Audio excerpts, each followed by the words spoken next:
Vous vous sentez épuisé, stressé ou dépassé par la vie quotidienne. Et si 7 jours suffisaient pour retrouver votre énergie et votre équilibre? Il s'agit d'un programme simple pour se ressourcer mentalement, physiquement et émotionnellement. Pendant une semaine, prenez le temps de vous reconnecter à vous-même en alternant moments de calme, mouvement et introspection. Commencez par déconnecter des écrans et pratiquer la pleine conscience, puis intégrer des activités physiques douces comme le yoga ou la marche, tout en nourrissant votre esprit avec lecture ou créativité. Accordez-vous des moments pour accueillir vos émotions, partager avec vos proches et stimuler vos sens à travers la nature ou la musique. Chaque soir, terminez par un rituel relaxant, comme un bain ou la méditation, pour intégrer les bienfaits de la journée et préparer un sommeil réparateur. Cette semaine vous aidera à retrouver énergie, sérénité et équilibre émotionnel. Jour 1. Se déconnecter. Dans notre monde hyperconnecté, le besoin de pause digitale devient essentiel pour préserver notre bien-être. Entre les réseaux sociaux, les notifications incessantes et les emails, nous sommes constamment sollicités, ce qui peut entraîner une surcharge mentale. Ces interruptions fréquentes perturbent notre concentration et augmentent le stress. Pour y remédier, il est crucial de programmer des plages horaires sans téléphone, comme des moments dédiés à la déconnexion totale. Une autre solution efficace est la mini-détox digitale, où l'on choisit de s'éloigner volontairement des écrans pendant une période déterminée, souvent 24 heures. Cela permet de rétablir un équilibre et de retrouver une attention plus profonde dans les tâches quotidiennes. Un petit challenge à essayer: après 24 heures sans notification, prenez quelques minutes pour noter vos sensations. Vous pourriez être surpris de découvrir à quel point une telle pause peut améliorer votre humeur et votre productivité. Ce retour à soi est une étape vers un usage plus serein de la technologie. Jour 2. Reconnexion avec la nature. La reconnexion avec la nature est une expérience profondément bénéfique pour le corps et l'esprit. Prendre le temps de sortir marcher, respirer profondément et observer le monde naturel autour de soi permet de renouer avec des sensations de calme et de sérénité. En s'éloignant du tumulte quotidien, on réduit considérablement le stress et on laisse place à une sensation de bien-être immédiat. L'air frais, le chant des oiseaux, le bruit des vagues ou du vent dans les arbres ont un pouvoir réparateur.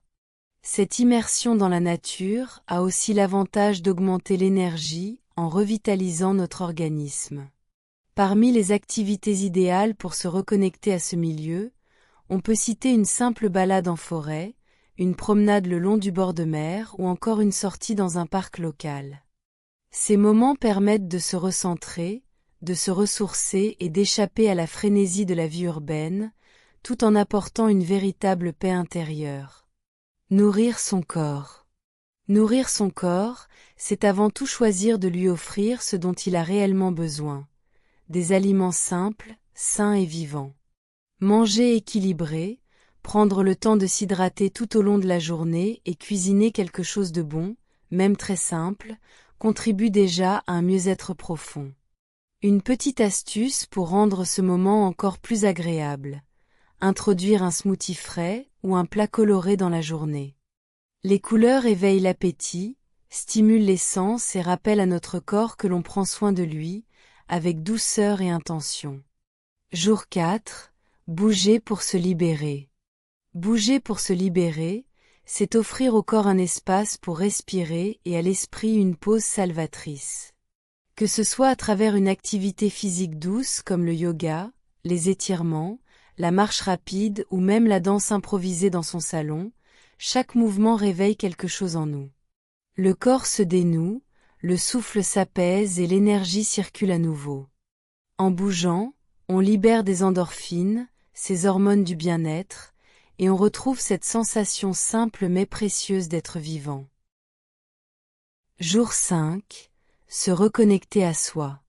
Se reconnecter à soi, c'est offrir à son esprit un espace de calme pour entendre ce qui vit réellement en nous.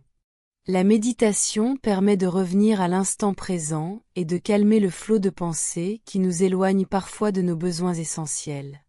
Le journaling, lui, ouvre une porte vers notre monde intérieur en nous invitant à poser sur le papier ce que l'on ressent. La respiration consciente nous aide à relâcher les tensions et à retrouver une clarté douce et apaisante. Prendre quelques minutes par jour pour écouter son souffle peut transformer notre état émotionnel. Écrire 3 choses pour lesquelles on est reconnaissant aujourd'hui nourrit un sentiment de gratitude et de stabilité. Cela nous rappelle que, malgré les défis, il existe toujours des petites lumières dans notre quotidien. Ces pratiques simples créent un ancrage profond et bienveillant. Elles nous permettent de mieux comprendre nos émotions et de cultiver la paix intérieure. Se reconnecter à soi devient alors un geste d'amour envers son propre chemin. Jour 6. Se faire plaisir. Se faire plaisir, c'est avant tout s'accorder un moment rien qu'à soi, un instant où l'on met de côté les obligations pour se reconnecter à ce qui nous fait du bien. Cela peut être une activité toute simple, comme lire un livre qui nous transporte ailleurs ou écouter une musique qui apaise l'esprit. Certains préfèrent se détendre en prenant un bain chaud, véritable refuge de tranquillité.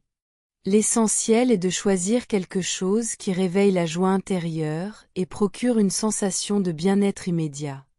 Pour que ce moment soit réellement bénéfique, il peut être utile de le programmer à l'avance, comme un rendez-vous important avec soi-même. Planifier ce temps permet d'éviter les distractions et d'empêcher que d'autres tâches viennent empiéter dessus. C'est aussi une manière de montrer que l'on accorde de la valeur à son propre équilibre. En se donnant cette pause, on nourrit son énergie et on renforce sa motivation. Se faire plaisir devient alors une habitude saine, une petite parenthèse qui embellit le quotidien. Jour 7. Planifier la suite. Commence par une synthèse sincère de tout ce qui a été vécu durant les jours précédents, en mettant en lumière ce qui a vraiment fonctionné. On retient les actions qui ont apporté de l'énergie, ces gestes simples ou déclics inattendus qui ont créé un élan positif. Chaque prise de conscience devient alors une étape vers une dynamique durable. C'est pour cela qu'il est essentiel d'encourager les spectateurs à intégrer ces habitudes dans leur quotidien. De petites routines, répétées avec intention, peuvent transformer une journée, puis une semaine, puis une vie. Il ne s'agit pas de tout changer, mais de poursuivre ce qui nourrit et équilibre. En regardant en arrière, on réalise que chaque progrès, même minime, compte réellement. Et en regardant vers l'avant, on voit un horizon rempli de possibilités nouvelles. Cette clôture n'en est finalement pas une. C'est simplement un passage vers une nouvelle étape. Parce que chaque fin apparente est en réalité le début d'un mouvement encore plus lumineux. Après ces 7 jours consacrés à ton bien-être, il est temps de faire une pause et de regarder le chemin parcouru. Chaque étape t'a permis d'avancer un peu plus vers une version de toi-même plus calme, plus forte et plus alignée. Le changement commence toujours par une simple décision. Et tu l'as prise. Ce récapitulatif n'est pas une fin, mais un nouveau départ pour continuer à prendre soin de ton corps, de ton esprit et de ton énergie. J'aimerais beaucoup savoir comment tu as vécu cette semaine. Partage ton expérience, tes impressions ou même tes difficultés dans les commentaires. Ta voix peut inspirer quelqu'un d'autre. Et si tu veux recevoir encore plus de conseils, d'inspiration et d'outils bien-être, pense à t'abonner pour ne rien manquer. Rappelle-toi, chaque jour est une nouvelle chance de te choisir. Tu as déjà commencé.